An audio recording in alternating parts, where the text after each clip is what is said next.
Today, our topic for conversational persuasion and influence is the word not. What we want to understand is our mind is incapable of processing a negative. What that means is if I tell you what not to think about, you will automatically think about whatever it is I've asked you not to think about. So let's look at some examples. So just for example, do not think of a lion. Whatever you do right now, do not get a mental picture of a lion in your mind. See, because I'm telling you what not to think about, what your mind has to do is think about it and then remind yourself, I'm not supposed to think about it. So whatever you tell somebody not to think about, that's where their focus will go. Another example would be, do not think of a food that you really like. As soon as I tell you, do not think of a food that you really like, right away you start thinking about that food, or maybe even more than one food.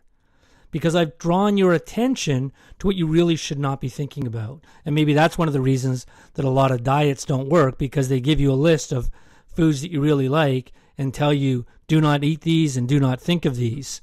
So we want to be very mindful when we use the word not, because we're actually emphasizing what we do not want the other person to think about.